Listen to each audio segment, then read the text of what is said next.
दोस्तों, जब भी 70 और 80 के दशक के बॉलीवुड की बात होती है, एक चेहरा अपने आप सामने आ जाता है। वो चेहरा जिसने स्क्रीन पर आते ही हर किसी को दीवाना बना दिया। न सिर्फ खूबसूरती, बल्कि ऐसा कॉन्फिडेंस, ऐसी बोल्डनेस जो उस दौर में बहुत कम देखने को मिलती थी। उन्होंने फिल्मों में सिर्फ एक्टिंग नहीं की, बल्कि ग्लैमर को एक नई पहचान दी। हीरो उनके साथ काम करने के लिए तरसते थे और डायरेक्टर उन्हें अपनी फिल्म की जान मानते थे। लेकिन दोस्तों, हर चमकती हुई जिंदगी के पीछे एक अंधेरा सच भी छिपा होता है। शोहरत, दौलत और नाम कमाने के बाद भी आखिर क्यों वो एक्ट्रेस अकेली पड़ गई? लेकिन क्या आप जानते हैं, करियर में असफलता और प्रेमियों से मिले धोखे की वजह से यह हीरोइन खतरनाक दिमागी बीमारी से जूझने लगी थी। क्या आप यकीन करेंगे कि इस अदाकारा ने बॉलीवुड के महानायक अमिताभ बच्चन के साथ साथ और भी कई लोगों पर अपनी जासूसी करने और जान से मारने के कई गंभीर आरोप लगाए थे? क्यों बॉलीवुड पर सालों तक राज करने वाली यह एक्ट्रेस रेंग कर चलने पर मजबूर हो गई? क्यों इस मशहूर अभिनेत्री को बेड़ियों में जकड़कर पागलखाने में बंद कर दिया गया था? कैसे एक के बाद एक बॉलीवुड के कई बड़े कलाकारों ने इस हीरोइन का भरपूर फायदा उठाया और बाद में इन्हें इस्तेमाल करके मरने के लिए छोड़ दिया। जानेंगे और भी बहुत कुछ। आप बने रहिएगा हमारे साथ। दोस्तों, आज हम बात कर रहे हैं अपनी खूबसूरती और स्टाइल से टहलका मचाने वाली हीरोइन परवीन बॉबी की। परवीन बॉबी का जन्म 4 अप्रैल 1954 को जूनागढ़ में हुआ था। उनके पिता का नाम वली मोहम्मद खान था और उनकी मां का नाम जमाल बख्त बॉबी था। बचपन में इनके माता पिता इन्हें सुल्ताना नाम से पुकारते थे। उनका परिवार जूनागढ़ के नवाबों के खानदान से ताल्लुक रखता था। परवीन बॉबी का जन्म उनके पेरेंट्स की शादी के 14 साल बाद हुआ था। यही वजह रही कि उन्हें बचपन से ही बड़े लाड प्यार से पाला गया था। परवीन महज 5 साल की थी जब उनके पिता वली मोहम्मद खान एक्सपायर हो गए। ऐसे में उनकी मां जमाल बख्त ने अहमदाबाद में अकेले रहते हुए उनकी परवरिश की। माउंट कार्मल हाई स्कूल से पढ़ाई करने के बाद परवीन बॉबी ने सेंट जेवियर कॉलेज से इंग्लिश लिटरेचर की डिग्री हासिल की। परवीन बॉबी कम उम्र से ही बेहद बोल्ड थीं। मॉडर्न कपड़े पहनकर खुलेआम सिगरेट पीने वाली परवीन अक्सर लोगों का ध्यान खींच लिया करती थी। यही वजह रही कि महज 18 साल की उम्र में परवीन को बड़े बड़े मॉडलिंग प्रोजेक्ट मिलने लगे थे। सिगरेट पीने का अंदाज देखकर बीआर इशारा ने दी थी फिल्म। दरअसल एक दिन उस दौर के पॉपुलर फिल्म मेकर बीआर इशारा अहमदाबाद में एक फिल्म की शूटिंग कर रहे थे। परवीन भी शूटिंग देखने पहुंची थी। जब शूटिंग ब्रेक हुआ तो मिनी स्कर्ट पहनकर पहुंची। परवीन सेट से बाहर खड़ी होकर सिगरेट पीने लगी। कॉलेज के दिनों से ही बोल्ड परवीन सिगरेट पिया करती थी। एक दिन कश लगा रही थी। इसी बीच उन पर बीआर इशारा की नजर पड़ी।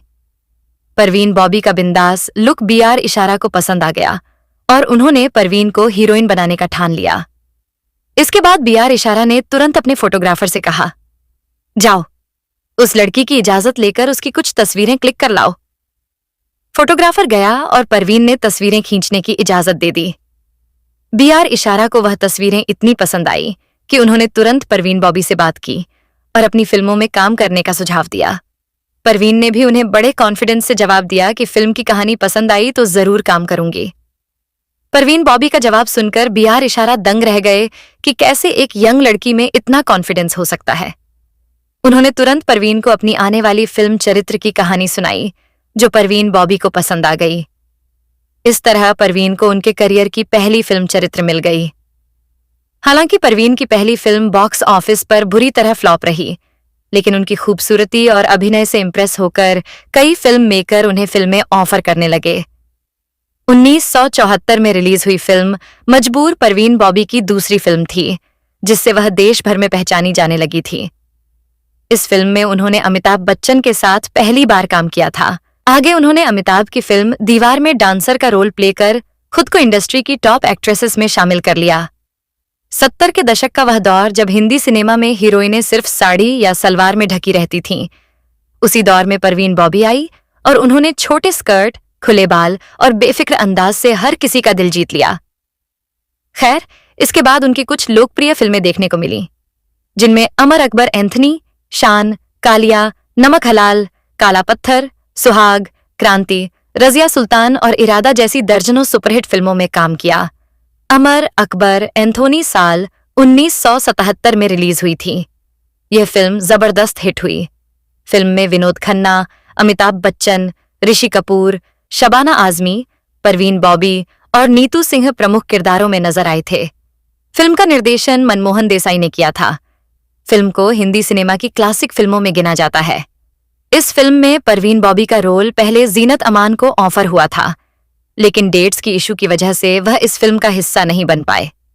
1981 में रिलीज हुई कालिया फिल्म को टीनू आनंद ने निर्देशित किया था। फिल्म में अमिताभ ने एक्ट्रेस परवीन बॉबी संग रोमांस किया था। 2.5 करोड़ में बनी इस फिल्म ने बॉक्स ऑफिस पर 7 करोड़ से अधिक कमाई की थी। यह 1981 की 8वीं हाईएस्ट ग्रोसिंग फिल्म बनी थी। वहीं नमक हलाल 1982 की एक सुपरहिट फिल्म थी। यह फिल्म अमिताभ बच्चन, शशि कपूर, स्मिता पाटिल और परवीन बॉबी जैसे सितारों से सजी थी। इसके अलावा काला पत्थर, सुहाग, क्रांति, रजिया सुल्तान और इरादा जैसी फिल्मों में भी परवीन बॉबी ने अपनी एक्टिंग का लोहा मनवाया। उन्होंने अपने करियर में 70 और 80 के दशक के कई लोकप्रिय अभिनेताओं के साथ काम किया। इनमें अमिताभ बच्चन, शशि कपूर, धर्मेंद्र, फिरोज खान और विनोद खन्ना, संजीव कुमार, जितेंद्र और राजेश खन्ना जैसे दिग्गज कलाकार शामिल हैं। परवीन बॉलीवुड की एक ऐसी एक्ट्रेस थी जिनकी एक्टिंग के चर्चे देश ही नहीं विदेशों तक थे। उन्होंने अपनी एक्टिंग के दम पर वह सब हासिल किया जिसकी चाहत हर किसी को होती है। उनकी बोल्डनेस के चर्चे भी इंडस्ट्री में जमकर थे। हालांकि उनके अभिनय के लिए उन्हें कभी भी कोई अवार्ड नहीं मिला। अब बात करते हैं इनके अफेयर्स और निजी जिंदगी के बारे में। प्यार करने वाले प्यार करते हैं शान से। ये गाना आपने सुना होगा। परवीन बॉबी ने अपने इस गाने को बोल को निजी जीवन में अमल करना चाहा। शान से प्यार किया, एक बार नहीं 3 बार, लेकिन उसके बाद ना तो वह शान से जी पाई और ना ही मर पाई। 3 बार दिल देने के बाद भी उन्हें सच्ची मोहब्बत ना मिल सकी। परवीन बॉबी का इंडस्ट्री में पहला अफेयर डेनी डेंजो से रहा। फिल्म धुएं की लकीर के सेट पर डेनी और परवीन की पहली बार मुलाकात हुई थी। मीडिया रिपोर्ट्स की माने तो पहली मुलाकात में ही दोनों एक दूसरे को पसंद करने लगे। प्यार हुआ तो अकेले अकेले मुलाकात भी करने लगे। फिर बात डेटिंग से आगे बढ़कर लिव इन रिलेशनशिप में बदल गई। परवीन बॉबी किसी कीमत पर डेनी से अलग नहीं होना चाहती थी। वे उनसे बेइंतहा मोहब्बत करती थीं। इसी दौरान डेनी की जिंदगी में किम नाम की एक लड़की ने दस्तक दी। धीरे धीरे डेनी की नजदीकियां किम के साथ बढ़ने लगीं। जब इस बारे में परवीन बॉबी को पता चला कि डेनी उन्हें धोखा देकर किसी और के साथ प्यार के गुल खिला रहे हैं, तो उन्होंने डेनी से अलग होने का फैसला किया। प्यार के साथ शुरू हुआ यह रिश्ता महज 4 साल तक ही टिक पाया। जब डेनी का मन परवीन बॉबी से भर गया तो उन्होंने किम के लिए परवीन को छोड़ दिया। डेनी से अलग होने के बाद परवीन बॉबी की जिंदगी में आए कबीर बेदी। इनकी पहली मुलाकात एक होटल में हुई थी। उस समय दोनों ही अपने करियर के पिक पर थे। दोनों की केमिस्ट्री को देखते हुए डायरेक्टर विजय आनंद ने साल 1976 में एक फिल्म बनाई। इस फिल्म में देव आनंद, राकेश रोशन, कबीर बेदी और परवीन बॉबी जैसे कई सितारे शामिल थे। इस फिल्म के दौरान दोनों एक दूसरे के करीब आ गए थे। हालांकि उस समय कबीर बेदी प्रतिमा नाम की एक ओडिसी डांसर से ओपन मैरिज करके सेटल हो चुके थे और उनकी एक बेटी पूजा भी थी। बावजूद इसके वे परवीन बॉबी के करीब जाने से खुद को संभाल नहीं पाए। करीब 3 साल तक कबीर बेदी और परवीन बॉबी ने एक दूसरे से संबंध बनाए रखे। जब कबीर बेदी की पत्नी प्रतिमा को दोनों की सीक्रेट लव स्टोरी के बारे में पता चला तो दोनों के रिश्ते में कड़वाहट आने लगी। दरअसल प्रतिमा बेदी परवीन बॉबी और कबीर बेदी के बेनाम रिश्ते से तंग आ चुकी थीं और प्रतिमा बेदी ने साल 1974 में कबीर बेदी से तलाक ले लिया और दोनों अलग हो गए। दूसरी ओर कबीर बेदी के प्यार के खातिर परवीन बॉबी ने अपने चमचमाते करियर को भी छोड़ दिया था। उस दौर में कबीर बेदी को एक इटालियन टीवी सीरियल में लीड रोल मिला था। इस सीरियल ने कबीर बेदी को इंटरनेशनल स्टार बना दिया और परवीन उनके साथ ही यूरोप शिफ्ट हो गई। इसी दौरान कबीर बेदी को परवीन बॉबी के मानसिक बीमारी के बारे में पता चला तो उन्होंने धीरे धीरे परवीन बॉबी से दूरी बनानी शुरू कर दी। प्रतिमा से तलाक और परवीन से रिश्ता तोड़ने के बाद कबीर बेदी ने निक्की नाम की महिला से शादी की और उनकी शादी 2005 तक चली। कबीर बेदी से जुदा हो जाने के बाद परवीन बॉबी महेश भट्ट से लिपट गई। परवीन बॉबी और महेश भट्ट की पहली मुलाकात 1977 में हुई थी, जब परवीन अपने करियर के शिखर पर थीं। उस समय महेश भट्ट एक उभरते हुए फिल्म निर्देशक थे। उस वक्त परवीन बॉबी का कबीर बेदी के साथ ब्रेकअप हो गया था और वह अकेलेपन से जूझ रही थी। ऐसे में महेश भट्ट उनके लिए डूबते हुए तिनके का सहारा बनकर आए। ये मुलाकात एक निजी पार्टी में हुई थी। पहली ही नजर में महेश भट्ट परवीन बॉबी की खूबसूरती पर फिदा हो गए। महेश भट्ट परवीन बॉबी के प्यार में इस कदर दीवाने हो गए कि परवीन के लिए उन्होंने अपनी पत्नी और बच्चों को छोड़ दिया और उनके साथ लिव इन में रहने लगे। महेश भट्ट ने एक बातचीत में कहा था कि उनका रिलेशनशिप परवीन बॉबी के साथ साल 1977 के दौरान शुरू हुआ था। हमारा परवीन और हमारा फिर एक बहुत ही पैशनेटिक रिलेशनशिप का एक दौर रहा। 2.5-3 साल हमने एक साथ गुजारे जब परवीन बॉबी अमर अकबर, एंथोनी और काला पत्थर की शूटिंग कर रही थी। रिपोर्ट्स के मुताबिक महेश भट्ट के साथ रोमांस के दौरान ही परवीन बॉबी को पैरानाइड स्किज़ोफ्रेनिया नाम की मानसिक बीमारी हो गई थी। परवीन की हालत देख महेश भट्ट समझ चुके थे कि उनकी हालत बिगड़ती जा रही है और उन्हें इलाज की सख्त जरूरत है। महेश भट्ट उनका इलाज अच्छे से अच्छे डॉक्टर्स से करवाने लगे। तमाम इलाज के बावजूद परवीन की बीमारी ठीक होने का नाम नहीं ले रही थी। परवीन की ऐसी स्थिति देखकर उन्हें कमरे में ही बंद रखा जाने लगा। उन्हें मीडिया और पब्लिक की नजरों से दूर रखना पड़ा। इस दौरान महेश भट्ट पर भी कई तरह के आरोप लगने लगे। लोगों का कहना था कि महेश भट्ट ने परवीन बॉबी का इस्तेमाल किया, अपने फायदे के लिए परवीन के स्टारडम और रुतबे का इस्तेमाल किया और अब वे उन्हें ठीक नहीं होने देना चाहते। एक बार महेश आधी रात में ही परवीन के घर से निकल गए। परवीन ने उन्हें रोकना चाहा। आधे कपड़ों में ही वह सड़क पर दौड़ती रहीं, लेकिन महेश नहीं रुके। अब महेश उनके घर और जिंदगी से जा चुके थे। इस तरह एक फिल्म के सेट पर शुरू हुआ दोनों का रिश्ता फिल्मी कहानी की तरह ही खत्म हो गए। परवीन बॉबी पैरानॉइड सिजोफ्रेनिया नाम की गंभीर बीमारी से जूझ रही थी। कई बार परवीन बॉबी से उनकी बीमारी पर बात की गई, लेकिन हर बार उन्होंने यह कहते हुए इनकार कर दिया कि इंडस्ट्री के लोग उनके खिलाफ साजिश रच रहे हैं और उनकी छवि खराब करना चाहते हैं। परवीन ने कभी कबूल नहीं किया कि उन्हें पैरानॉइड सिजोफ्रेनिया है, हालांकि उनके अजीबोगरीब बयान और बदला हुआ बर्ताव सब कुछ साफ कर रहा था। इसी तरह परवीन बॉबी 1983 में एक फिल्म की शूटिंग कर रही थी।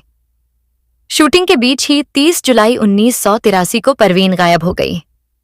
लोगों ने उनका पता लगाने की तमाम कोशिशें की, लेकिन उनकी कोई खबर नहीं मिली। अफवाह फैली कि परवीन बॉबी पर अंडरवर्ल्ड के लोगों की नजर थी और वह लोग उन्हें उठा ले गए हैं।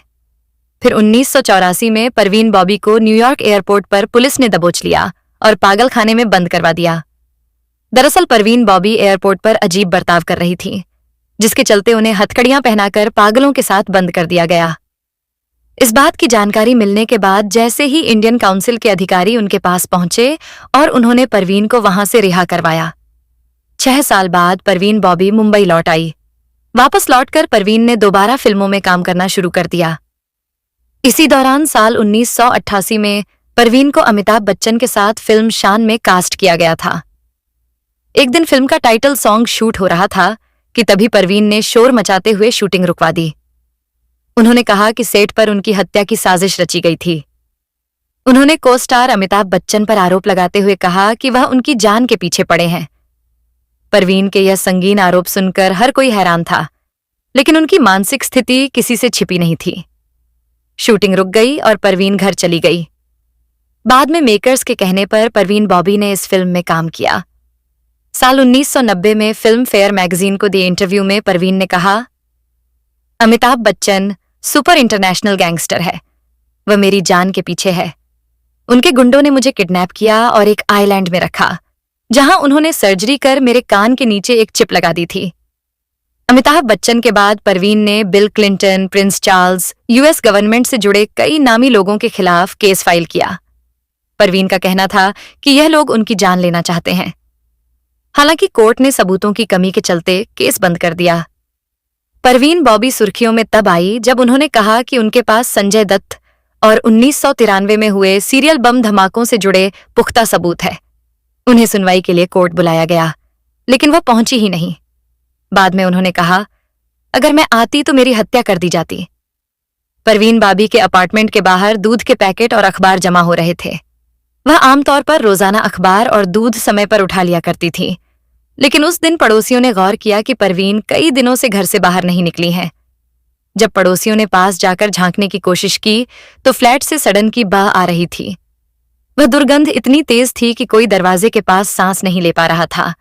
पड़ोसियों ने तुरंत पुलिस को खबर दी और जब पुलिस ने दरवाजा तोड़ा तो मंजर दिल दहला देने वाला था। परवीन बॉबी की लाश बिस्तर पर पड़ी थी, लेकिन पहचानने लायक नहीं थी। कमरा पूरी तरह बेतरतीब था और बिस्तर के पास एक व्हील चेयर पड़ी थी। परवीन बॉबी की मौत उनकी लाश मिलने के 72 घंटे पहले ही हो चुकी थी, जिससे उनका शरीर सड़ चुका था। खबर मिलते ही बिल्डिंग के नीचे मीडिया जमा हो गई। वहां कोई रिश्तेदार नहीं था जो इनकी बॉडी को क्लेम कर सके।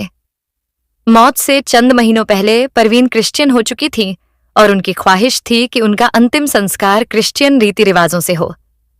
परवीन के अंतिम संस्कार में उनके कुछ दूर के रिश्तेदार पहुंचे थे, जिन्होंने उनका अंतिम संस्कार उनकी इच्छा के विरुद्ध मुस्लिम रीति रिवाजों से किया। उन्हें जूहू के सांता क्रूज कब्रिस्तान में दफनाया गया। पोस्टमार्टम रिपोर्ट में साफ था कि परवीन की मौत मल्टीपल ऑर्गन फेलियर से हुई थी। उनके पेट में अन्न का एक कतरा भी नहीं मिला, लेकिन शराब के ट्रेसेस जरूर मिले थे। परवीन के शरीर में सबसे ज्यादा सड़न उनके पैर में थी। पैर की उंगलियां काली पड़ चुकी थीं। गैंग्रीन के कारण उन्हें हाई शुगर थी। पैर सड़ने के कारण परवीन भाभी शायद चल नहीं पाती थीं। यही कारण था कि उनके बिस्तर के पास एक व्हील चेयर मिली थी। दोस्तों, यही थी बॉलीवुड की सबसे ग्लैमरस और बिंदास हीरोइन परवीन बॉबी की दर्द भरी दास्तान। एक ऐसी स्टार जिसने अपने अंदाज से पूरी इंडस्ट्री को बदल दिया, लेकिन अपनी जिंदगी की जंग अकेले ही लड़ती रही। अब आप बताइए, आपका क्या कहना है परवीन बॉबी के बारे में? कमेंट करके जरूर बताएं। और ऐसे ही बॉलीवुड के अनसुने किस्से और दिलचस्प कहानियां देखने के लिए हमारे चैनल स्टार मनोहर बॉलीवुड को सब्सक्राइब जरूर करें।